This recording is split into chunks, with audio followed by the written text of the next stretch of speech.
바비 홀더슨이라는 평생을 감옥에서 보낸 것으로 유명한 사람이 있습니다. 이 바비 홀더슨은 임신 중이었던 그의 어머니가 무기징역을 선고를 받고 교도소에서 낳은 아이였습니다.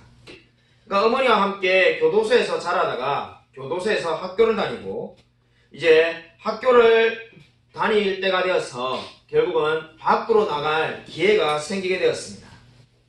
하지만 워낙 교도소에서 익숙하다 보니까 밖에 나가서 생활하는 게 쉽지가 않았습니다. 결국 바비 홀더슨은 오히려 감옥이 좋다고 말하면서 스스로 감옥 안으로 들어왔습니다. 그래서 한평생을 감옥에서 살게 되었습니다. 죄를 아무것도 지은 것이 없고 그저 감옥에서 태어났을 뿐인데 감옥에서 아무리 나가라고 말을 해도 바비 홀더슨은 떠나지 않았습니다. 세상에 나가보니까 너무나 불편하고 감옥이 좋다는 겁니다. 그래서 결국은 한평생을 스스로에게 주어진 자유를 누리지 못하고 감옥이란 멍에를 쓰고 산 사람이 바비 홀더슨이었습니다. 여러분, 이 이야기가 무엇을 보여줍니까? 그는 자유를 얻을 기회가 분명히 있었지만은 스스로 감옥이라는 굴레를 쓰고 싶어 하였습니다. 우리가 호세아서를 1장부터 22장까지 살펴보았습니다. 이스라엘의 모습이 마찬가지라고 말할 수 있지 않겠습니까? 얼마든지 하나님께 나아갈 수 있는 수많은 기회가 있었습니다. 그들은 하나님의 언약의 백성으로 살 기회가 너무나 많았지만은 스스로 제약된 길을 찾아간 자들이 바로 이스라엘이었습니다. 여러분, 오늘 13장 2절을 보시면은 이스라엘은 여전히 하나님의 말씀을 듣고 회개하기보다는 자신이 좋아하는 대로 살고 있다라고 성경은 말을 하고 있습니다. 여러분, 2절을 보시면은 이스라엘 백성들이 송아지와 입을 맞출 것이다라고 말을 합니다. 왜 송아지와 입을 맞춥니까? 그들이 송아지라는 이방신을 섬기면서 그 제사가 끝나고 나면은 송아지하고 입을 맞추는 겁니다. 그 모습을 지금 그대로 성경이 비판하고 있습니다. 그렇기 때문에 3절을 보시면은 하나님은 이스라엘에게 어떻게 심판하실 거라는 겁니까? 아침 구름 이슬같이 그들이 그대로 사라질 거라는 겁니다. 여러분, 아침 구름이라고 불리는 이 안개가 오후까지 저녁 내도록 이슬이 있는 걸 본 적이 있습니까? 여러분, 아침에 안개가 저녁까지 있는 경우를 본 적이 없을 겁니다. 왜냐하면 아침에만 있다가 금방 사라지기 때문입니다. 근데 지금 이스라엘의 운명이 바로 이 아침 안개처럼 이제 곧 사라지게 될 거라고 하나님이 경고하고 있습니다. 여러분, 이 하나님이 선택하신 이스라엘 백성이 어떻게 이런 위기까지 오게 된 겁니까? 그들이 열심히 없는 게 아닙니다. 2절을 보시면은 그들은 굉장히 열심히 하고 있습니다. 뭔가 굉장히 열심히 하는데 그 열심히 다 무엇을 위해서 하고 있습니까? 우상을 부어 만드는데 그 열심이 집중되어 있습니다. 우상을 만드는 정도가 아니라 어떻게 만든다는 겁니까? 정교하게 만든다라고 성경이 말을 합니다. 그리고 거기에다가 뭘 합니까? 은장색을 붙이는 겁니다. 그러니까 이스라엘 백성들이 열심히 있는데 우상을 만드는데 열심히 있고 그거를 정교하게 만드는데 시간과 정성을 들이고 거기에 자신의 재물을 들여서 은장색을 부어 만든다라고 말을 하고 있습니다. 복도에 누가 한 분이 계신데 그 만든다라고 말을 하고 있습니다. 그것이 바로 무엇을 의미하고 있습니까? 참으로 이스라엘의 모습을 다 하나님께서 이야기하고 있습니다. 존 웨슬리 목사님은 어떤 열심인가라는 제목의 설교에서 이렇게 말을 하였습니다. 종교적인 열심이라고 불리는 것은 다 모두가 좋은 것이 아닙니다. 진정한 그리스도의 열심은 사랑이 전부여야 한다라고 말을 하였습니다. 무슨 말입니까? 그냥 무조건 열심히 사는 것이 전부가 아니라는 겁니다. 그 마음 가운데에 분명히 뭐가 있어야 된다는 겁니까? 사랑이 있어야 된다는 겁니다. 이스라엘이 심판받는 이유가 어디에 있습니까? 하나님에 대한 사랑이 없기 때문입니다. 그들은 하나님에 대한 사랑이 없이 그저 열심히 우상을 만들고 열심히 은장색 옷을 입혔기 때문에 지금 이 호세아 13장의 비판을 받을 수밖에 없습니다. 여러분, 5절 말씀을 보십시오. 5절 말씀을 보시면은 내가 광야 마른 땅에서 너를 알았거느리라고 말씀하고 있습니다. 광야 마른 땅에서 너를 알았거느리라는 말씀에 알아 끊으려는 말에 주목하여 보시기 바랍니다. 여기서 알아 끊으려는 말은 이 원어를 보면은 목자가 양을 돌보는 것을 이야기합니다. 그러니까 원어의 의미를 살린다면은 알아 끊으려는 말을 목양하여 끊을 정도로 바꿀 수 있을 것입니다. 그러니까 내가 광야 마른 땅에서 너를 목양하여 끊을 이렇게 말하면은 원어의 의미가 그대로 드러난다고 볼 수 있습니다. 여러분, 이 목양하여 끊으라고 말하는 것이 무슨 의미입니까? 광야에는 풀도 없고 양식도 없고 물도 없습니다. 사람이 살면 죽을 수밖에 없는 곳이 광야입니다. 근데 그 광야에서 하나님이 어떻게 해줬다는 겁니까? 이스라엘을 목양하셨다는 겁니다. 도무지 이스라엘 스스로는 살아갈 수 없는 곳에서 하나님이 이스라엘을 목양하셨다라고 강조하고 있습니다. 여러분, 그런데 이스라엘은 하나님께 어떻게 반응했습니까? 그렇게 하나님이 이스라엘을 사랑해주면은 이스라엘도 하나님을 사랑하는 게 마땅한데 6절을 보시면은 그들이 배가 부르니까 하나님을 잊었다라고 말을 하고 있습니다. 배가 고플 때 힘들었을 때는 하나님을 의지하였지만 이제 하나님께서 양식을 풍족하게 해주니까 금방 하나님을 잊었다라고 말을 하고 있습니다. 이것이 제약된 본성입니다. 제가 새벽마다 늘 기도하고 있는 제 친구도 20년째 교회를 다니지 않습니다. 모태신앙이고 대학생 때 오히려 저에게 성경을 가르쳐주기도 했는데 지금 생각해보면은 제가 그 친구에게 무슨 성경을 배웠나 그런 생각이 들 정도로 20년 동안 교회를 다니지 않습니다. 당연히 하나님이 없다라고 말을 합니다. 아마 여러분 주위에도 그런 사람들이 많이 있을 것입니다. 제가 예전에는 신앙이 뭔가 특별한 것을 하는 것을 신앙이라고 생각했습니다. 그래서 뭔가 특별한 것을 하면 신앙이 더 잘한다라고 생각하던 때가 있었습니다. 제가 청년 시절에 그래서 금식 기도를 하다가도 금식만 해갖고는 언제 신앙이 자라간다는 생각에 3일 단식도 한 적이 있습니다. 지금 생각하면 굉장히 위험한 짓이죠. 3일 동안 물도 안 먹고 김해 무척산 기도원이라고 있는데 지금 없어졌습니다. 그 산꼭대기에 있는 기도원에 가서 3일 동안 물도 안 먹고 밥도 안 먹고 계속해서 하루에 10시간씩 기도만 한 적도 있습니다. 그리고 산에 올라가서 기도하다가 나무 뿌리를 한번 뽑고 싶어가지고 뽑히지도 않는 나무 뿌리를 뽑을 거라고 얼마나 많이 철하게 되는지 모릅니다. 근데 신앙이 변화되지가 않더라고요. 제가 요즘 드는 생각은 진정한 신앙의 힘은 특별한 것을 하는 게 아니라는 것을 깨달았습니다. 늘 한결같은 자세로 하나님을 섬기는 것이 믿음이고 신앙입니다. 쉽게 말해서 내가 기도해야 되는 이 자리, 내가 드려야 되는 이 예배의 자리를 지키는 것이 믿음입니다. 언뜻 보면 주일날 예배의 자리를 지키는 게 뭐가 힘든 거냐 이렇게 생각할 수 있지만은 결코 그렇지가 않습니다.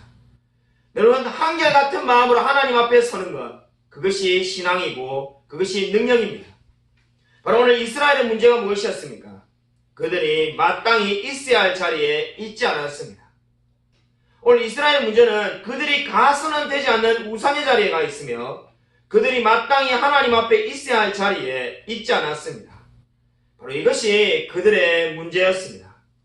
여러분은 여러분의 믿음의 자리를 지키며 살아가고 있습니까? 이런 무디 목사님의 동역자로 잘 알려져 있는 토레이 목사님의 책에 보면은 무디 목사님은 새벽 4시에 늘 일어나서 말씀을 연구했다고 합니다. 그래서 새벽 4시에 나서 늘 말씀을 연구했는데 그것을 하루도 빠지지 않고 평생을 그렇게 성경을 공부했다고 합니다. 여러분이 다 알다시피 무디 목사님은 학력이 떨어져서 설교 때 늘 수십 단어의 단어를 틀리는 사람으로 잘 알려져 있습니다. 근데 그러한 사람을 어떻게 하나님이 그렇게 놀랍게 사용하셨는가? 바로 그가 날마다 매일마다 새벽마다 성경을 공부했다는 겁니다. 여러분, 그 무디 목사님이 가장 사랑했던 성경 구절이 있습니다. 우리 한번 찾아보겠습니다. 이사야 50장 7절입니다. 이사야 구약성경 50장 7절 말씀을 한번 찾아보겠습니다. 구약성경 이사야 50장 7절이 무디 목사님이 가장 사랑했던 구절입니다. 구약성경 1030면에 있습니다.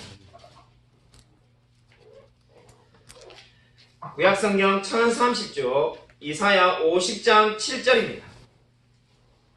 이사야 50장 7절 같이 하시냐고 같이 한 목소리 읽겠습니다. 네, 시작. 주 여호와께서 나를 도우심으로 내가 부끄러워하지 아니하고 내 얼굴을 부싯돌같이 굽게 하셨으므로 내가 수치를 당하지 아니할 줄 아노라. 아멘. 예, 이 이사야 50장 7절이 무디 목사님이 생전에 가장 사랑하며 암송하던 구절이었습니다.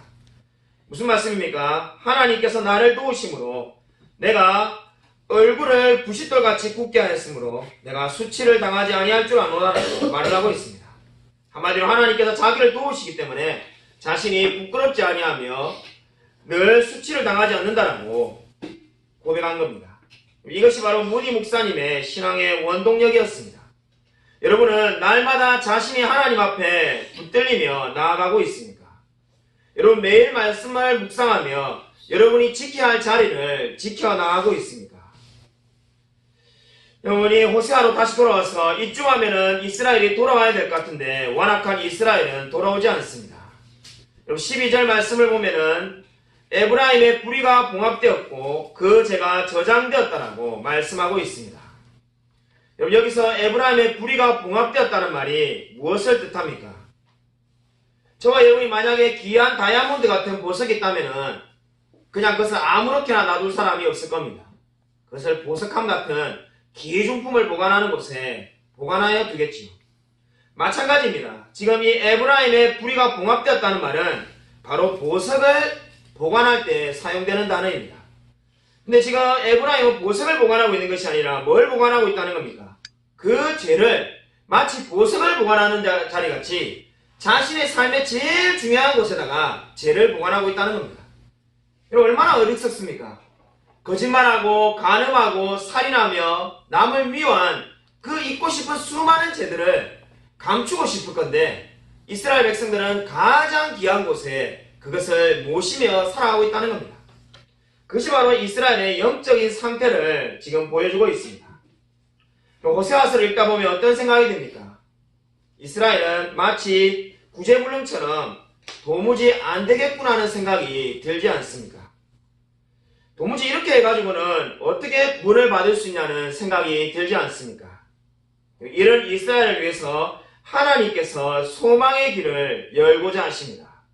오늘 성경 말씀의 핵심이자 오늘 설교의 제목이 바로 여기서부터 비롯됐는데 14절 말씀, 우리 호세아 13장 14절 말씀을 다시 한번 같이 읽겠습니다. 네, 시작. 내가 그들을 소울의 권세에서 속량하며 사막에서 구속하리니 사막이 내 재앙이 어디 있느냐 소울아 내 멸망이 어디 있느냐 뉘우침이 내 눈앞에서 숨으리라. 14절 말씀은 이스라엘을 붙잡고 있는 사망의 권세에서 하나님께서 이스라엘을 구원하시겠다라고 말씀하고 있습니다. 이스라엘이 뭔가 잘했기 때문에 하나님이 보내주신 게 아닙니다. 우리가 이미 13절까지 보았지만은 이스라엘은 앞의 모습과 달라진 게 아무것도 없습니다. 근데 하나님께서 은혜를 베푸시기로 결정하신 겁니다. 그럼에도 불구하고 하나님이 이스라엘을 끊임없이 사랑하기로 결심하신 겁니다. 여러분 우리가 사는 세상의 이치는 어떻습니까? 잘못을 한 사람이 대책을 세우는 겁니다. 쉽게 말해서 제가 여러분의 차를 박살냈다라고 가정해 봅시다. 자, 여러분의 차를 부수었습니다. 그러면 누가 대책을 세워야 됩니까? 제가 대책을 세워야 됩니다. 제가 여러분의 차를 변상해 주든지 뭔가 조치를 취해야 되겠죠. 근데 지금 이스라엘과 하나님의 관계를 주목해 보십시오. 너무나 다르게 움직이고 있습니다. 죄는 지금 이스라엘이 졌습니다. 하나님께 반역을 했습니다. 하나님께 큰 상처를 드렸습니다. 그러면 누가 대책을 세워야 되겠습니까? 이스라엘이 마땅히 뭔가 대책을 세워야 됩니다. 이스라엘은 반드시 하나님께 그 죄를 뉘우쳐야 됩니다. 그런데 지금 하나님이 먼저 대책을 세우고 있습니다. 그것이 바로 오늘 14절 말씀의 핵심입니다. 이스라엘이 대책을 세워야 함에도 불구하고 하나님이 대책을 세우신 게 무엇입니까? 바로 그 죄를 대신 지시기로 결심하신 겁니다. 이스라엘은 모든 죄를 대신 지시고 그 죄를 없애시겠다라고 지금 선언하고 있습니다. 따라서 구약 성경에는 십자가를 발견할 수 없다는 사람은 누구를 막론하고 이단이라고 말할 수밖에 없습니다. 바로 오늘 14절 말씀이 무엇을 보여줍니까? 십자가를 나타내고 있습니다. 오늘 14절 말씀은 그 사망의 권세에서 하나님께서 구원하실 거라고 말씀하고 있습니다. 여러분, 이 하나님이 행하실 역사가 무엇입니까? 한마디로 죽음을 죽게 만들겠다는 겁니다. 죽음의 죽음. 이스라엘의 죄로 말미암아 죽을 수밖에 없는데 그 죽음을 없이 하시겠다는 겁니다. 그 죽음을 죽게 만드시겠다는 것이 바로 십자가의 은혜입니다. 그러므로 십자가를 한마디로 말한다면 죽음의 사망을 선고한 것이 십자가입니다. 사실 이 죽음의 죽음이라는 제목은 제가 만든 게 아닙니다. 해 아래 새 것이 어디 있겠습니까? 이 위대한 제목은 청교도 존 오웬이 그의 책에서 한 말을 제가 그대로 옮겨온 것에 불과합니다. 여러분, 이 죽음의 죽음이라는 오늘 이 말씀을 여러분 잘 기억하시기 바랍니다. 여러분, 이 하나님께서 구원하시겠다고 말씀하시면서 14절에 어떻게 선언하고 있습니까? 사망아 내 재앙이 어디 있느냐? 스오라 내 멸망이 어디 있느냐라고 하나님께서 외치지 않습니까? 여러분, 이 말씀을 읽으면 떠오르는 성경 구절이 있지 않습니까? 사망아 내 재앙이 어디 있느냐? 여러분, 어떠한 성경 말씀이 떠오릅니까? 여러분, 로마서 8장 38절부터 39절을 찾아보도록 하겠습니다. 여러분, 신약성경 로마서 8장 38절부터 39절입니다. 신약성경 로마서 8장 38절부터 39절을 찾아보겠습니다. 신약성경 251면에 있습니다. 신약성경 251면 로마서 8장 38절부터 39절입니다. 다 찾으신 줄 알고 같이 한 목소리로 읽겠습니다. 네, 시작. 내가 확신하노니 사망이나 생명이나 천사들이나 권세자들이나 현재일이나 장래일이나 능력이나 높음이나 기쁨이나 다른 어떤 피조물이라도 우리를 우리 주 예수 그리스도 안에 있는 하나님의 사랑에서 끊을 수 없으리라. 우리가 너무나 잘 아는 유명한 성경 말씀입니다. 여러분, 이 시장에서 바울이 어떻게 고백합니까? 내가 그리스도 안에 있는데 사망이나 생명이나 천사들이나 권세자들이나 그 어떠한 것도 그리스도 안에 있는 사랑에서 끊을 수 없다라고 말을 하고 있습니다. 여러분, 여기서 로마서 8장에서도 사망에서 우리를 끊을 수 없다고 말을 하는데 바로 똑같은 말씀이 우리가 읽었던 호세아 13장 14절에서 선언하고 있습니다.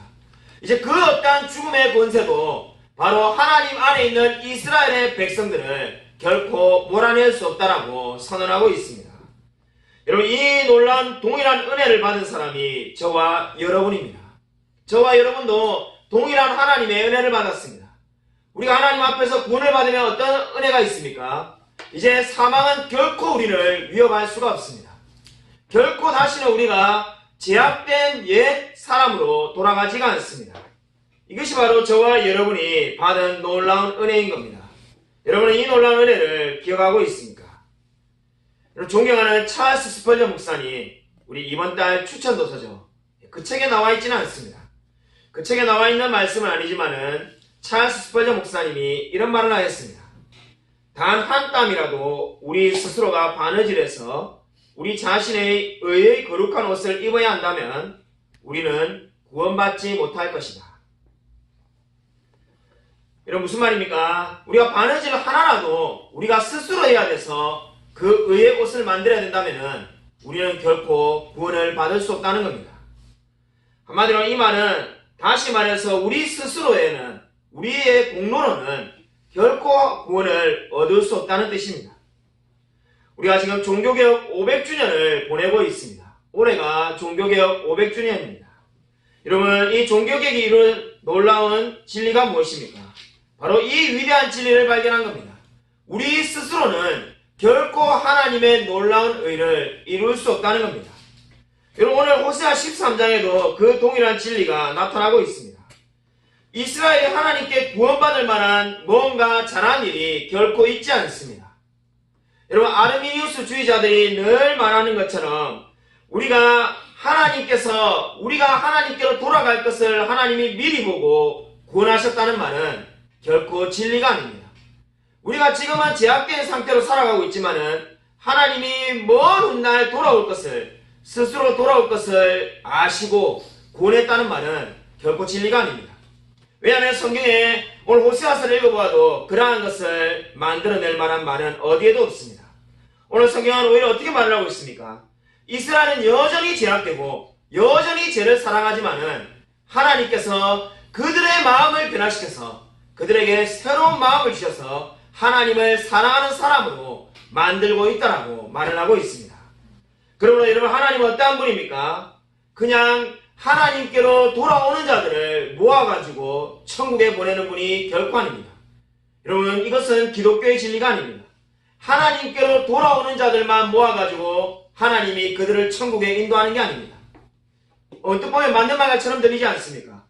하나님께로 스스로 돌아오는 자를 하나님이 구원하여서 천국에 보내시는 것이 아니라 그럼 어떻게 하시는 겁니까? 하나님께로 돌아올 마음이 전혀 없는 자들, 오히려 하나님과 반대편에 서 있는 그 자들을 하나님께서 친히 변화시켜서 이 하나님 편으로 옮겨 놓으시는 것이 하나님의 은혜입니다. 여러분, 이 차이를 이해하십니까? 저와 여러분이 스스로 하나님 편에 선 것이 아닙니다. 하나님께서 저와 여러분을 하나님 편으로 옮겨 놓으신 겁니다. 여러분, 이 진리를 믿고 있습니까? 톨스토이가 그의 나이 55세 때 쓴 책 신앙론이라는 책에 이렇게 고백이 되어 있습니다.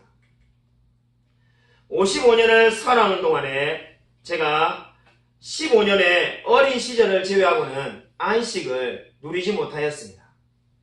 16살 되는 때에 신이 인간이 만든 것이 아니라 인간이 신을 만들었다는 그 친구의 말에 설득이 되어서 기독교를 떠나기로 하였습니다. 인간이 신을 만들었다는 것을 생각하고 나니까는 도무지 기독교를 믿을 마음이 생기지 않았습니다. 그렇게 종교를 포기하는 것이 진정으로 자유를 얻는 길이라고 생각하였습니다. 그러나 이제 내 나이 55세, 이제 나는 내가 버린 하나님의 품으로 다시 돌아왔습니다. 그저 종교로 돌아온 것이 아니라 예수 그리스도께로 돌아왔습니다. 나는 그리스도 안에서 참된 안식을 발견하게 되었습니다. 여러분, 이 이야기가 무엇을 보여줍니까?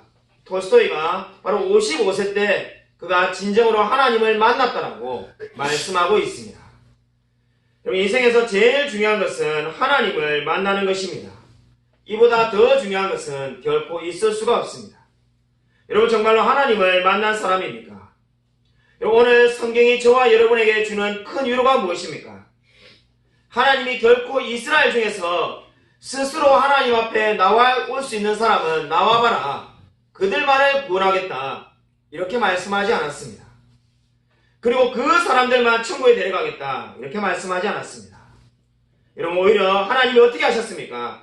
도무지 죄악에서 벗어날 수 없는 그들에게 하나님이 직접 먼저 찾아가셔서 그들을 변화시켰습니다. 그리고 저와 여러분도 동일한 은혜를 받은 자입니다. 여러분, 이 놀라운 은혜를 감사하며 설하고 있습니까? 여러분, 이 위대한 진리를 여러분은 깨닫고 있습니까? 하나님이 저와 여러분에게 행하신 은혜가 얼마나 위대한지를 우리 사도행전 16장 14절을 한번 찾아보도록 하겠습니다. 사도행전 16장 14절입니다. 사도행전 16장 14절을 찾아보도록 하겠습니다.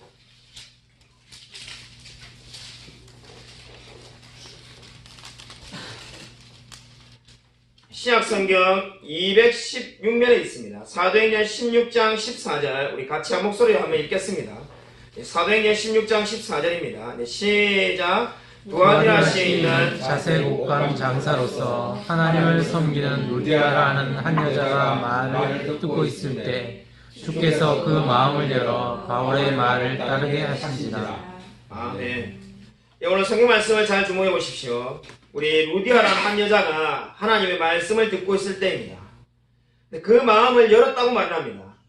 주어가 무엇입니까? 루디아가 스스로 마음을 연 것이 아니라 어떻게 하였다라고 말을 하고 있습니까? 주께서 그 마음을 열었다라고 성경이 분명히 말을 하고 있습니다. 그렇기 때문에 인간이 스스로 하나님께 나오는 게 아닙니다. 주님께서 그 마음을 열어 제치셨다라고 말을 하고 있습니다. 하나님이 먼저 찾아오지 않으면 결코 스스로 찾아올 사람이 없습니다. 여러분, 이 열었다는 말은 어떻게 되어 있는지 아십니까? 원어의 의미는 닫혀있는 문을 하나님이 이렇게 두 손을 붙잡고 이렇게 제치셨다는 겁니다. 스스로는 절대로 열 수가 없고 하나님이 이 두 문을 잡고 여셨다는 것이 바로 성경이 말하는 바입니다. 그러니까 지금 이 루디아가 닫혀있는 마음을 주님께서 어떻게 하셨다는 겁니까? 마치 닫힌 문을 우리가 잡고 열어 제치듯이 하나님께서 루디아의 마음을 열어 제치셨다라고 말을 하고 있습니다. 그러면 오늘 성경이 말하는 바는 간단합니다. 루디아가 스스로 하나님께 나아간 것이 아니라 하나님이 루디아의 마음을 변화시켜서 하나님을 믿도록 만드셨다라고 성경이 말을 하고 있습니다. 여러분, 왜 오늘 이 구절을 찾은지 아시겠습니까? 호세아서에 나오는 이스라엘과 똑같지 않습니까? 이스라엘은 나올 마음이 없이 마음의 문이 닫혀 있습니다. 근데 하나님이 그들에게 내리신 은혜가 무엇입니까? 그들을 변화시키기 위해서 하나님이 그들의 마음의 문을 열어 제쳐서 그들의 가운데 들어가셔서 그들을 구원하시겠다라고 지금 호세아서 13장에서 선언하고 있습니다. 여러분, 저와 여러분이 구원을 받은 것도 마찬가지입니다. 우리가 먼저 하나님께로 나아가겠다고 말한 적이 없습니다. 여러분, 로마서 3장 11절이 말하는 것처럼 하나님께 스스로 나올 수 있는 자는 아무도 없습니다. 저와 여러분 가운데 하나님이 먼저 찾아와 주셔서 하나님이 마음의 문을 열어주셔서 하나님께서 우리를 구원하신 겁니다. 그렇기 때문에 우리가 하나님의 은혜에 감사할 수밖에 없습니다. 여러분은 이 은혜에 늘 감사하며 살아가고 있습니까? 여러분, 브라질 아마존에서 22년을 사역한 허운석 선교사님이라는 분을 아십니까? 허운석 선교사님의 책을 보면은 그분은 원래 우리나라 농어촌 교회에서 6년을 사역하다가 브라질로 떠났습니다. 이 브라질에 가서 이 가난한 사람들에게 그 조그마한 카누를 타고 소형보트를 타고 2,500명을 의료 혜택을 주었습니다. 그 도움을 22년 동안 주는 동안에 4개의 교회를 세우며 신학교를 하나 세웠습니다. 그리고 무려 목사님을 50명이나 배출한 유명한 선교사님이 되었습니다. 그동안에 얼마나 많은 어려움이 있었는데 하면은 그 인디언들이 이 선교사를 죽이려고 독이 든 음식을 주기도 하였습니다. 그것을 먹고 다행히 죽지는 않았지만은 온 가족들이 고통하며 힘들어하는 시기가 있었습니다. 선교사를 그만둘까 할 때마다 하나님이 그 마음을 붙들어 주셨다고 합니다. 이 허운석 선교사님이 얼마나 이 인디언들에게 사역한 것이 귀한지 브라질시에서 그 선교사님의 브라질 이름을 따서 후치라는 그 선교사님 이름이 후치인데 후치 도로를 만들어 주기도 하였습니다. 그러니까 선교사님 계신 곳에 있는 그 시의 가장 큰 도로를 후치 도로라고 이름을 만들어 줄 정도로 유명한 선교사님이 되었습니다. 안타깝게도 2006년에 폐암 진단을 받고 암 수술을 받았습니다. 그때 한국에 있는 의사 선생님이 절대로 아마존에 다시 돌아가서는 안 된다라고 경고를 하였습니다. 왜냐하면 우리가 다 알다시피 암은 재발할 확률이 5년 안에 많기 때문에 낫고 나면은 다시 가더라도 그전에는 절대로 가서는 안 된다라고 경고하였습니다.